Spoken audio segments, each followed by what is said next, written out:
My husband's mistress made my son call her mom and posted family photos to hurt me until karma struck with a paternity test revealing something shocking. Just 3 months ago, I, 35F, had what I thought was a normal, happy life. I've been married to James, 38M.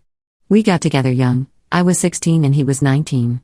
I got pregnant at 18, and we decided to get married and raise our son, Ethan, together.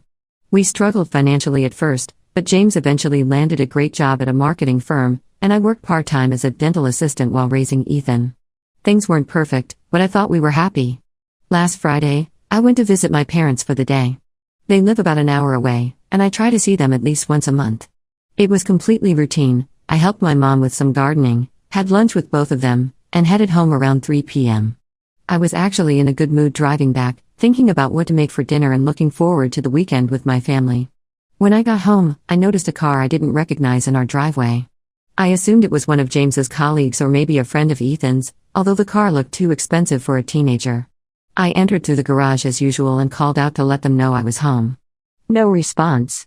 I figured they must be in the backyard or couldn't hear me. I walked upstairs to change out of my dirt-stained gardening clothes, and that's when I heard it, soft giggles coming from our bedroom. At first, I thought Ethan might be watching something on his phone, but something felt off. I pushed open the door and froze. There was James, my husband of 19 years, in our bed with a woman I had never seen before. They were both naked, tangled in the sheets that I had washed just that morning. The woman, I later found out her name is Vanessa, didn't even look embarrassed. She just stared at me with this shocked expression, like I was the one who didn't belong there. I completely lost it.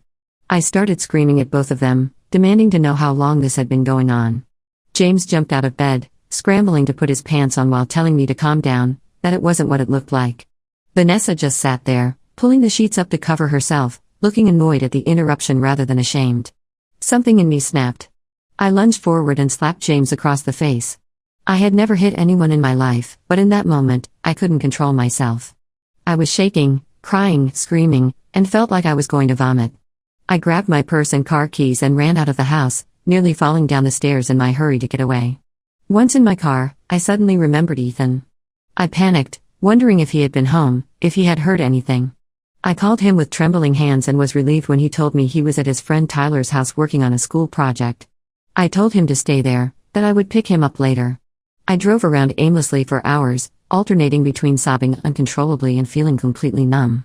I must have stopped at every gas station bathroom in town to throw up or cry or both. My phone kept lighting up with calls and texts from James, but I couldn't bear to read or answer any of them. When it got dark, I realized I needed to get Ethan. I pulled myself together as best I could, splashed some water on my face, and drove to Tyler's house. I tried to act normal when Ethan got in the car, but he immediately asked what was wrong. I told him I wasn't feeling well and would explain everything later. We checked into a cheap hotel for the night. I couldn't face going home, and I couldn't exactly take Ethan to my parents' house an hour away without explanation. I lay awake all night, staring at the ceiling, trying to figure out what to do next while Ethan slept in the bed next to mine. The next morning, I took Ethan out for breakfast and told him as gently as I could that his dad and I were having problems and would be separating. I didn't tell him about the cheating. I couldn't bring myself to destroy his image of his father. Ethan was upset but didn't ask too many questions, which was a relief because I wasn't ready to answer them. I dropped Ethan off at a different friend's house and went home to confront James. He was waiting for me, looking like he hadn't slept either. He immediately started apologizing, saying it was a mistake, that Vanessa meant nothing to him. I asked how long it had been going on, and he admitted it had been happening for over a year. Vanessa was a new hire at his firm, and they had started an affair almost immediately. I told him I wanted a divorce. He begged me to reconsider, to try counseling, but I knew I could never trust him again. The image of them in our bed was burned into my brain. I couldn't even look at him without feeling sick. I insisted he move out that same day. Surprisingly, he agreed without much of a fight. I think he knew how badly he had screwed up and was trying to do damage control. He packed a bag and left, promising to come back for the rest of his things later. The divorce process was a nightmare. James tried to lowball me on the settlement, claiming that since he was the primary breadwinner, he should keep most of our assets. But I had been with him since before college, supported him through his career, and raised our son while working part-time. My lawyer fought hard, and I eventually got a fair settlement, including the house and substantial alimony. Throughout all of this, Ethan was struggling. He was angry at his father but also confused and hurt. I encouraged him to maintain a relationship with James, even though it killed me to do so. Ethan would go to stay with James every other weekend, and I would spend those days alone in our house, trying to figure out who I was without my family. About 2 months after the separation, James dropped a bombshell. He and Vanessa had moved in together. Ethan came home from a weekend visit furious.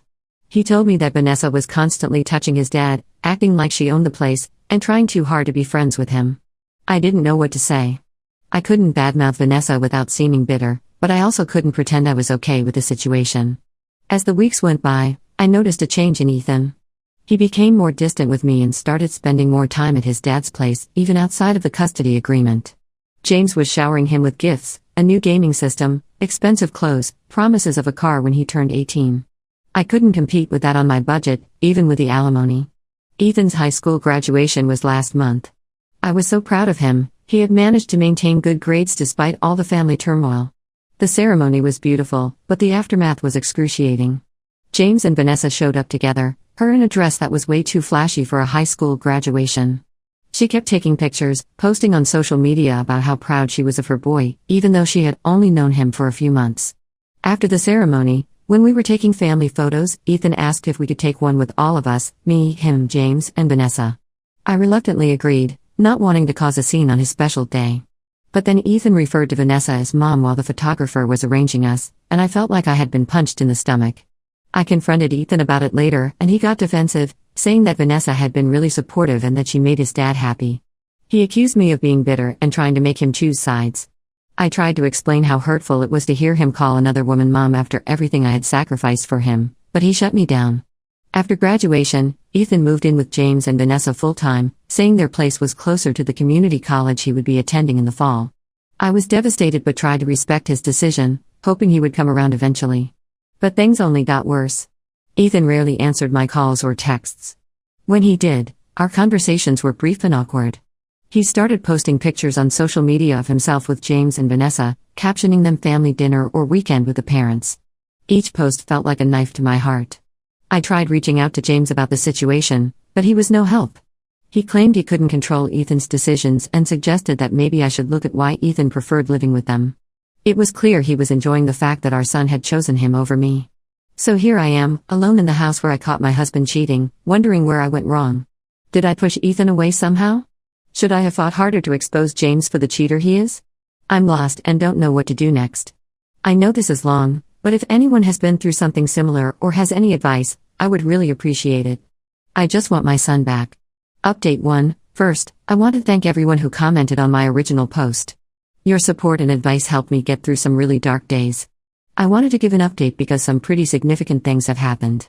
About a week after my post, I decided to take some of your advice and focus on myself instead of obsessing over what Ethan and James were doing. I joined a local gym, started going on daily walks, and even signed up for a community art class I'd been interested in for years but never had the time for. I also decided to redecorate the house. Being surrounded by furniture and decorations James and I had picked out together was keeping me stuck in the past. I used some of my settlement money to buy new bedroom furniture. I couldn't stand looking at that bed anymore, paint the walls, and get new curtains and rugs.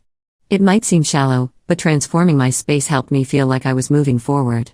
Then, about 2 weeks ago, I got an unexpected call from James. He sounded off, and at first I thought he was drunk.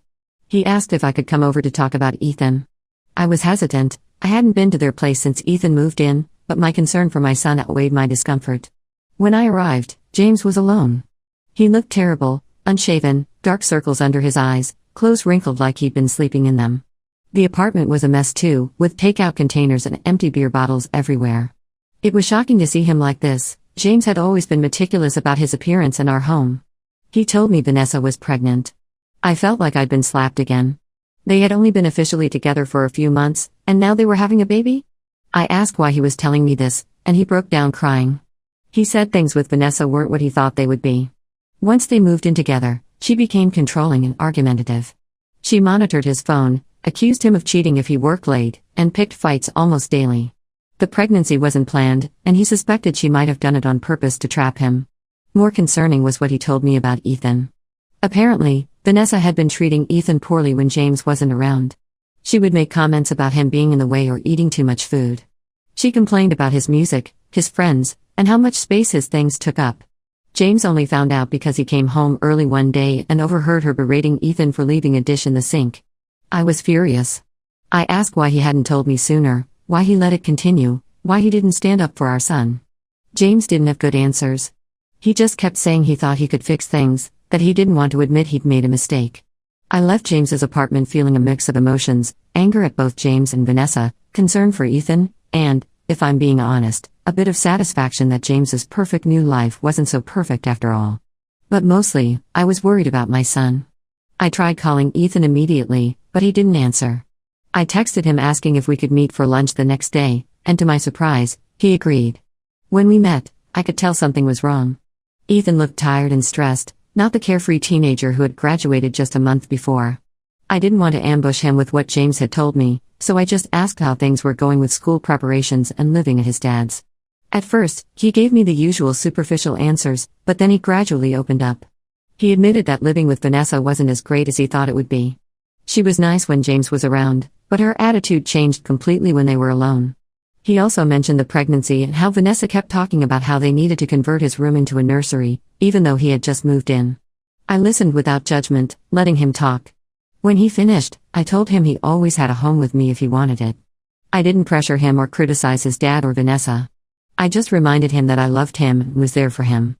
3 days later, Ethan showed up at my door with 2 suitcases. He asked if he could move back in, and I nearly cried with relief. He told me more about the situation with Vanessa, how she had been gradually isolating James from his friends and family, how she controlled their finances, and how she would make Ethan feel guilty for spending time with me or even talking to me on the phone. The most shocking revelation came when Ethan told me that Vanessa had actually encouraged him to call her mom and post those family photos on social media. She knew exactly how much it would hurt me and wanted to drive a wedge between Ethan and me. And it worked for a while. Ethan apologized for how he had treated me, for believing Vanessa's lies about me being bitter and jealous. I forgave him immediately. He's only 17, caught in the middle of adult problems. James called me the day after Ethan moved back in, thanking me for taking him. He said things with Vanessa had gotten worse, but he felt trapped because of the baby. I told him he needed to figure out his own mess. My priority was Ethan. So that's where things stand now. Ethan is back home with me, preparing for his first semester of college. James is still with Vanessa but calls Ethan daily. I'm continuing to work on myself and my relationship with my son. I'm not naive enough to think everything is fixed. Ethan and I still have issues to work through, and who knows what will happen with James and Vanessa's baby. But for now, I'm just grateful to have my son back home where he belongs. Thank you again for all your support. It means more than you know. Update 2. Hello everyone. It's been about 2 months since my last update, and I'm back with some new developments that I didn't see coming. Ethan has been living with me since my last post and things have been going well between us. He started his first semester at community college and seems to be adjusting well. We've been spending more quality time together, cooking dinner, watching movies, and even took a weekend trip to the beach last month. It feels like we're rebuilding our relationship, one day at a time. James, on the other hand, has been on a downward spiral. He calls Ethan almost daily, often sounding depressed or agitated. From what Ethan tells me, the situation with Vanessa has gotten worse. She's about 5 months pregnant now, and according to James, has become increasingly demanding and erratic. She quit her job at the marketing firm, where they met, because she doesn't want to work while pregnant, putting more financial pressure on James. 2 weeks ago, James called me asking if we could meet for coffee. I was hesitant but agreed. When we met, he looked terrible. He'd lost weight, had dark circles under his eyes, and his hands shook slightly as he held his coffee cup. He told me he'd made the biggest mistake of his life by leaving our marriage for Vanessa.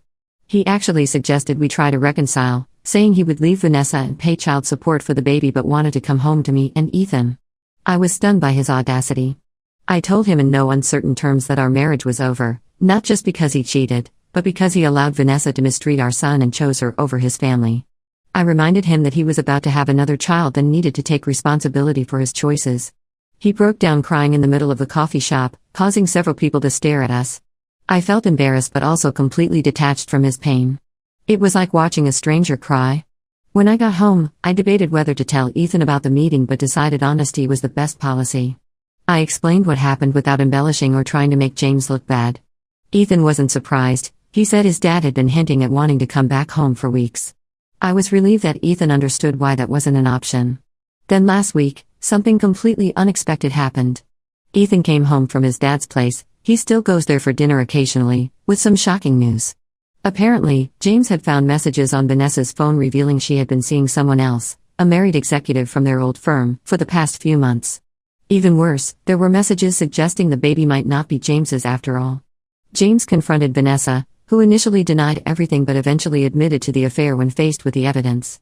She claimed she wasn't sure who the father was and had been planning to get a paternity test secretly after the birth. They had a huge fight, with neighbors actually calling the police due to the shouting. I felt strangely numb when Ethan told me this. After all the pain Vanessa had caused my family, I should have felt vindicated or even glad that she was getting a taste of her own medicine. Instead, I just felt sad for the innocent baby caught in the middle of such a mess. James is now insisting on a paternity test before the baby is born. Vanessa is threatening to leave town if he doesn't stand by her regardless. It's a complete disaster, and unfortunately, Ethan is still getting dragged into their drama because James keeps calling him to vent. I've been trying to shield Ethan from the worst of it, reminding him that he doesn't have to be his father's emotional support and that it's okay to set boundaries. But I can tell he feels responsible for his dad's well-being, especially now that James keeps saying things like "you and your mom are all I have left." On a more positive note, I've been making progress in my own life. I got a promotion at the dental office where I work, increasing my hours to full-time with better pay and benefits. I've also made some new friends through my art class who don't know my history with James, which is refreshing. We get together once a week for coffee or dinner, and it's nice to talk about things other than my failed marriage or family drama. I've also started dating again, nothing serious, just a few coffee dates with men I met through a dating app. It feels strange after being with James for most of my adult life, but also exciting in a way. I'm discovering parts of myself that got lost during my marriage. As for what's next, I'm not sure. I've told Ethan that whatever happens with James, Vanessa, and the baby, our home is his safe space away from their drama. I expect things will get worse before they get better, especially when the paternity test results come back. But for the first time in a long time, I feel like I can handle whatever comes my way. Thank you all for your continued support and advice. It helps more than you know to have somewhere to share these crazy developments. Update 3. I wanted to give one final update to bring closure to this chapter of my life. The past 6 weeks have been intense, but I think I've finally reached a place of peace. The paternity test results came back, and as many suspected, James is not the father of Vanessa's baby. When James got the results, he immediately filed for divorce and kicked Vanessa out of his apartment. She's reportedly moved in with the actual father of her child, who left his wife when the truth came out. James called me the day he got the results, clearly expecting sympathy or perhaps hoping this news would somehow bring us closer. I was civil but firm. I told him I was sorry for what he was going through but reiterated that our relationship was over. He seemed to finally accept it, though he sounded defeated. What I didn't expect was how hard the news would hit Ethan. Despite everything, he had started to warm up to the idea of having a half-sibling. He was especially upset about how James handled the situation, essentially washing his hands of Vanessa and the baby immediately. Ethan and James had a big argument about it, with Ethan calling his father selfish and hypocritical. For a few days after that, Ethan was quieter than usual. I gave him space but let him know I was there if he wanted to talk. Eventually, he opened up to me about how disillusioned he was with his father. He said he used to look up to James, but now he couldn't respect someone who would abandon a pregnant woman, regardless of what she did wrong. I pointed out that the situation was complicated and that Vanessa had betrayed James just as he had betrayed me. I also reminded him that the baby would have its biological father in its life. This led to a deeper conversation about forgiveness and responsibility. For the first time, Ethan asked me detailed questions about my marriage to James and our divorce. I was honest but tried not to vilify James completely. I explained that people can make terrible mistakes and still have good qualities, that his father loved him even if he had failed as a husband. After our talk, Ethan seemed more at peace. He decided to keep some distance from James for a while but didn't want to cut him off completely. I respected his decision and assured him I would support whatever relationship he chose to have with his father. As for me, I've continued focusing on my career and personal growth. My promotion at the dental office has been going well, and I'm considering taking courses to become a dental hygienist, which would significantly increase my income and give me more independence. I've also been seeing someone, Michael, a divorced father of 2 I met through my art class. It's still new, but he's kind and understanding of my situation. Most importantly, he respects my boundaries and the fact that Ethan is my priority. We're taking things slowly, and I haven't introduced him to Ethan yet, but I'm cautiously optimistic.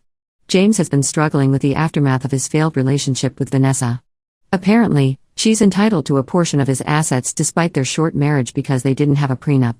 The irony isn't lost on me. James tried to shortchange me in our divorce despite my years of supporting him, and now he's facing financial consequences from a brief, ill-conceived relationship. Despite everything, I no longer feel angry when I think about James and Vanessa. I've realized that holding on to that anger was only hurting me. I wouldn't wish what happened to James on anyone, but I also recognize that people often create their own problems. Ethan is doing well in school and has started talking about transferring to a 4-year university next fall. He's more focused and mature than before all this happened. In some ways, watching his parents go through these difficult situations has forced him to grow up faster, but I think he's emerging stronger for it. As for me, I finally feel like I've reclaimed my life. The woman who wrote that first desperate post feels like a different person now. I still have moments of sadness about how things turned out, but they're becoming less frequent. I've learned that I'm stronger than I thought, that it's possible to rebuild after your world falls apart, and that sometimes the hardest experiences lead to the greatest growth. I hope my story can help others who find themselves in similar situations know that there is light at the end of the tunnel.